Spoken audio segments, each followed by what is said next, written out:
off your day here with us.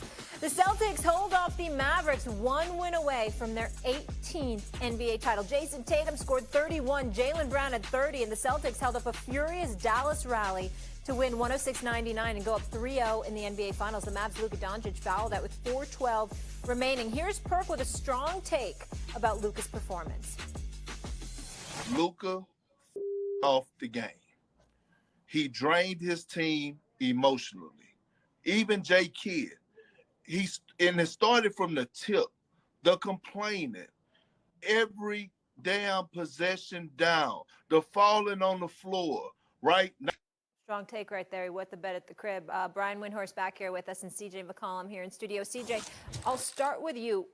What do you make of what Perk had to say? Was he fair there?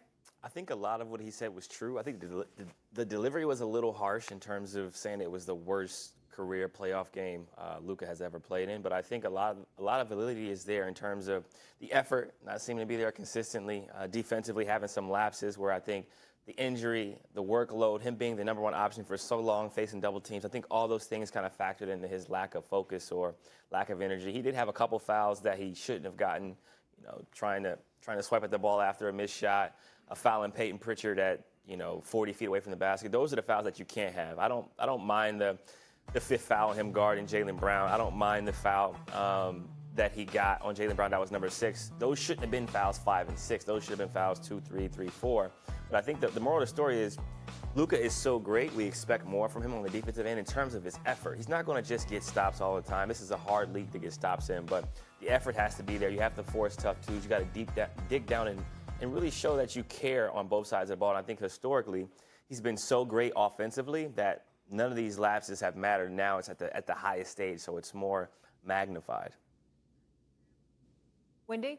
Well, I'm not going to deny. I'm not going to. Oh, I'm sorry. Go ahead, Wendy. Go ahead, Wendy. No. Go ahead. Go ahead, Stephen A. I'm not going to deny that Perk sounded a bit harsh. You know what I'm saying? I mean, I know there wasn't FCC airwaves, so there was no crime committed. But his delivery could be a touch softer. Big Perk, he knows that.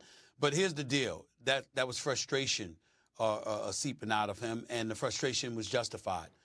Luka Doncic in the fourth quarter of these game finals, these 3 game finals appearances, has shot 20% from the field, 3 of 15. He's averaged less than 3 points in the fourth quarter, and he has more turnovers and fouls than he does field goals. That's inexcusable. And then to be going off at the bench, at the coaches, screaming and cussing at them because you want them to challenge something they shouldn't even have challenged, knowing that you put yourself in that position because on at least 2 or 3 occasions you committed unnecessary productive, way away from the basket, had no business doing those things.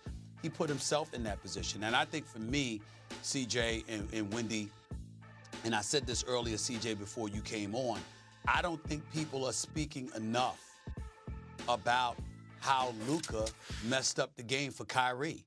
We're looking at Kyrie having 35. We're looking at him and how prolific he was last night. How he had his 20 points in the first half. How he hadn't hit any threes in the first 2 games of the series, going 0 for 8 from three-point range. But then he goes ballistic last night. We're looking at that. Well, CJ, you know the game better than any of us. And on top of it all, you know what it's like to be on that basketball court, particularly against somebody as mercurial and as sensational as Kyrie Irving can be. And when you see him in his bag the way that he was, you get the ball in his hands. On too many occasions last night, Kyrie Irving would get to his spots or get into the lane, draw a foul, etc., like late in the game when he got those 3 free throws, right? Get him the damn ball. Luka would literally take the ball. He's slowing the pace. He's dribbling excessively. And then he's taking some contested shot that didn't end up going his way last night. That's why he only had 27 points with the 27 shots. Those are times that you give the ball to Kyrie. I saw him disrupting Kyrie's rhythm. I know Kyrie had a great game. It could have been even greater at times if Luka had just recognized, look, this is not my night. Things ain't going the way they customarily go. But it is for him. Just like it was going for me in the first couple of games, it's going for him tonight. Let me get him the ball and move out this brother's way because he's doing some special things right now. And I thought that Luka missed the boat on that. Just want to follow up. I think a lot of credit. Yeah, go ahead, Go ahead. I was just going to say quickly. Go ahead, CJ. Go ahead, CJ. Luka has played like Go ahead, this CJ. his entire career. He's been ball dominant. He's had the ball for most of the possessions. He's got a high usage rate, and he's averaged 35, 10, and 9 in the regular season. And they have won like that, and they've had success like that. I think for them, they're going to graduate into continue to develop more into what you're seeing from Jason Tatum and Jaylen Brown. You see the biggest shot of the game, I think, was Jaylen Brown waving Jason Tatum off to the corner, Jason trusting Jaylen to have the ball at the top of the key, being able to get the switch, getting into his bag, getting to the mid-range shot, and knocking it down. They may not have been able to display that growth in years past. It's taken them 6, 7, 8 years to get to this point to where there's trust, there's continuity, there's consistency. Kyrie and Luka are only in That's year not where I'm together. going, CJ. That's not where I'm going, CJ. You're absolutely right in your synopsis of what what Luka brings to the table, how he plays. That's not what I'm saying. I'm saying last night was one of those instances. If it's game 1 or 2 when everybody's struggling and he does the same thing he did last night outside of the complaining, no problem. The problem is that even though you were going at that rate last night and it wasn't necessarily your night, you saw it was Kyrie's. And when you see that in the second half, knowing that he's in his bag and that he's flowing, I'm saying at that moment you deviate a little bit from what you customarily do because you're seeing something special from him. Feed him.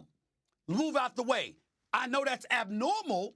It's just that in this particular instance, I thought it was called for because Luka was frustrated all night long. Kyrie wasn't. That was a time to defer. That's all I'm saying.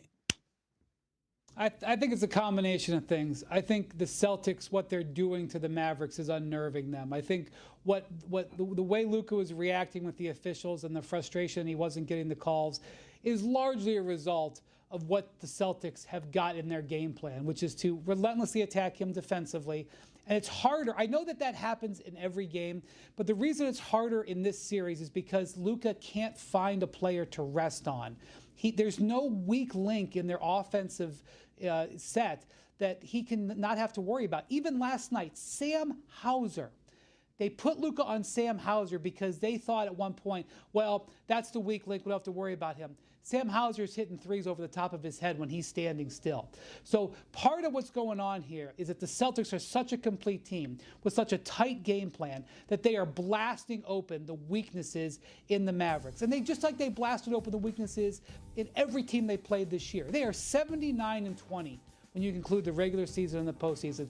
They haven't lost in a month. The last time they lost a game was on May 9th. Okay, so part of what's going on here is we're reacting to the way that Luka is adjusting to the pressure that's being put on him by the Celtics.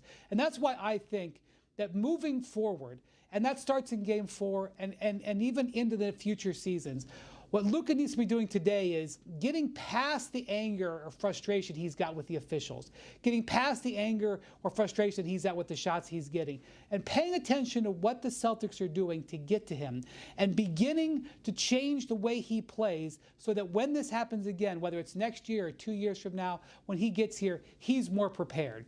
That's what I want this to be. I want us to be on this show in 2 years, the day after Game 3 or Game 4 of the finals, saying, boy, do you remember what Luka went through in 2024 and how that made a difference? And to me, that's the challenge. And it starts for me in Game 4. I want to see Luka come out in Game 4 with a different type of mindset that he knows that he can't afford against a team like the Celtics to screw off with the officials, to lay back. I don't expect it, but I'd love to see it. All right. Well, CJ, thank you so much for being with us. Appreciate you. One word answer here.